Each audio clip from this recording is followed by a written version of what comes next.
The low bar squat is primarily a glute and low back exercise. It uses less quads than the front squat or high bar squat. Because we're placing the bar lower on the upper back, it's actually below the traps resting on the rear delt, you'll take a wider grip and the elbows will stay back. This will help keep the chest down. The starting position shows the elbows are back, the chest is actually angled down, the head stays down, the feet are wide, toes are pointed out. You'll take a big breath and brace, and then the first movement is pushing the butt back. So the knees do not go very far forward at all, the hips push back, and the chest stays down, pointed at the ground. This ensures that the bar keeps a vertical path directly over the midfoot and also keeps the bar from rolling off your rear delts. Look at the difference in positions between the low bar and high bar squat. The high bar squat sees a much more upright chest, a lot more knee flexion, a lot less hip angle. The low bar squat sees the chest angled down more, the hips are back, the head stays down, the feet are wider. Remember, the primary difference between these two is the bar position on the upper back. It maybe is an inch of difference, but it changes the lift and mechanics dramatically. The low bar squat sees more hip flexion, so it's a glute dominant exercise. The high bar squat sees more knee flexion, therefore it's a quad dominant exercise. Let's look at some common mistakes with the low bar squat. First of all, going barefoot is not a mistake. You can absolutely go barefoot doing the low bar squat. In fact, it helps me feel better connection to the floor. The mistake is bringing the chest up. You don't want to turn the low bar squat into a high bar squat. Keep the hips back, but don't push your hips back and raise them up so fast that you have to do an RDL to get the bar up.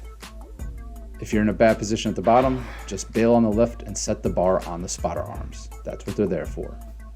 Let's view a set from behind. Hands are wide, but actually you want to keep them as narrow as possible. It takes a lot of shoulder mobility to get in this position, so if you can't do it, that's okay. But you want that bar on the rear delts as low as you can go. Take a breath and brace before lifting it out of the rack. Notice the bar position. It's resting on the rear delts. The elbows are pinned in and back as high as they can go. I like to put my feet wide, wider than in a high bar squat. I point my toes out and I keep my feet flat on the floor. I try to spread the floor with my feet. The knees stay out over the toes. You don't want your knees to collapse inwards. If you see the bottom position, the bar should stay parallel to the floor. The hips are directly between the feet. The hips aren't shifting left or right. The bar path is completely vertical and the chest angle stays constant at all times. The chest does not rise coming out of the bottom. Big breath, hold, perform the squat, take a new breath. You want to hold your breath while squatting. If we compare bar placement, for the high bar squat, you can either have the bar up on top of the traps or in the middle of the traps, more on the shoulders, which is what I prefer.